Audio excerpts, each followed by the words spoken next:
राधे राधे। हम में से हर लोगों का मन में ये क्वेश्चन ज़रूर आता होगा कि भक्ति क्यों ज़रूरी है, आखिर भक्ति का महत्व क्या है। तो इस क्वेश्चन का आंसर आज का वीडियो में मैं देने वाली हूँ, इसलिए वीडियो पे पूरे बने रहिएगा।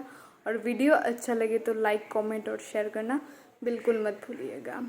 हमारी लाइफ में भक्ति क्यों ज़रूरी है? भक्ति अपने आप में एक बहुत ही बड़ा चीज़ है, बहुत ही बड़ा भक्ति महत्व रखता है। भक्ति वर्ड में हमारी जो शक्ति है वो शक्ति हमारी वर्ड की कोई भी ऐसा वर्ड में नहीं है। भक्ति एक ऐसा शब्द है जो अपने आप में वो एक बहुत महत्वपूर्ण,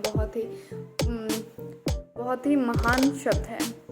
भक्ति क्या है? एक्चुअल में भक्ति वो है, भगवान के प्रति हमारा जब सरेंडर होता है उसी को हम भक्ति कहते हैं। मतलब भक्ति में हमारा बिलीफ, ट्रस्ट और भगवान के प्रति संपूर्ण भावना रहती है, जहाँ पे पवित्रता रहती है, रेस्पेक्ट रहती है, विश्वास रहता है और हमारा वहाँ पे संपूर्ण भरोसा रहता है कि भगवान के ऊपर जो हम खुद को सरेंडर करते हैं, खुद के लाइफ की, खुद की कर्मों की, खुद की कर्तव्यों की, खुद की रेस्पॉन्सिबिलिटी की, उसी को हम भक्ति कहलाते हैं। भक्ति जिस भी पदार्थ में मिलता है वो बहुत ही ज़्यादा गुणदायक हो जाता है। जैसे कि भक्ति प्लस अन्न, तो उसको क्या हो जाता है? प्रसाद हो जाता है। भक्ति किसी भी चीज़ में, वस्तु में जब हम भक्ति डालते हैं तब वो प्रसाद बन जाता है। भक्ति पानी में संयोग होने से वो अमृत बन जाता है। भक्ति यात्रा में संयोग होने से वो तीर्थ यात्रा बन जाता है। भक्ति अगर अपने मतलब सेवा में अगर भक्ति संयोग हो जाए तो वो सेवा भक्ति सेवा, या फिर भक्ति जब सॉन्ग या हम गाने में अगर भक्ति को प्लस कर ले तो वो कीर्तन बन जाता है। भक्ति अगर नित्य में प्लस हो जाए तो वो नित्य भगवान की भक्ति के ऊपर भगवान की भक्ति मतलब संकीर्तन बन जाता है। तो भक्ति हर चीज़ में जब मिलता है तो वो अपने आप में चीज़ों के महत्व को वो दोगुना कर देता है। वो बहुत ही ज़्यादा महत्वपूर्ण चीज़ है, इसीलिए हमें अपने जीवन में भक्ति करनी चाहिए। भक्ति की कोई एज नहीं होती है। हम जन्म से लेकर मृत्यु तक ये जो हमारे लिमिट दिए हैं भगवान हमको भक्ति करने के लिए है, इस धरती में भेजे हैं।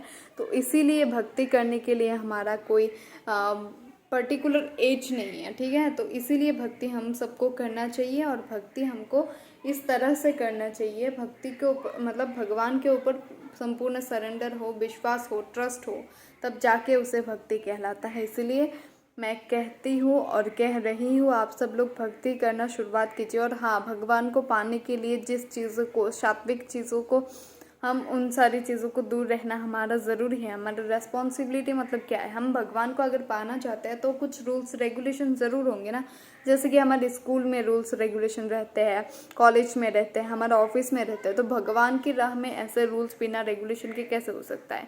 भगवान भी तो चाहते हैं कि उनके द्वार पे जो जाए, जो उनके बने, तो उनकी भी कोई रूल्स अपनी रेगुलेशंस हो। इसीलिए भक्ति और सेवा हम जब करते हैं तब हमारी कुछ रूल्स रेगुलेशन मर्यादाएं होती हैं। हम मंदिर में जाते हैं तो हमको साड़ी या सलवार ऐसा पहन के ही जाना चाहिए। हमको अपनी संस्कृति, जो परंपरा है, जो ऋषि मुनियों ने सदियों पुराना हमारा जो रूल्स रेगुलेशन बनाया है, हमको मॉडर्न जितना भी हो उन सारी रूल्स रेगुलेशन को हमको रेस्पेक्ट करना चाहिए और उन सारी चीज़ों को हमको फॉलो करना चाहिए। अगर हम मॉडर्न के साथ साथ, साइंटिफिक के साथ साथ हम अपने कल्चर को और अपने भक्ति को लाइफ में लेते चलते हैं तो हमारे लाइफ में सक्सेस होने की संभावना बहुत ज़्यादा बढ़ जाती है। और जब कोई भी व्यक्ति खुद के कर्मों को भगवान के ऊपर न्योछावर कर देता है तो वो कर्म फल की आशा नहीं करता है, वो सिर्फ अपनी रेस्पॉन्सिबिलिटीज़ को पालन करता है। तो हमारी रेस्पॉन्सिबिलिटीज़ को पालन करना ही हमारा एक्चुअल में धर्म है, हमारा कर्तव्य है। और हमारा धर्म क्या है? अहिंसा, मतलब हिंसा ना करना। तो इसीलिए इस धर्म में, सनातन धर्म में कहीं भी किसी वेद में, पुराण में ये नहीं लिखा हुआ है कि बलि प्रथा है, यहाँ पे काली माता जी या फिर हमारा दुर्गा माँ वो बलि चाहते हैं, ऐसा बिल्कुल नहीं है।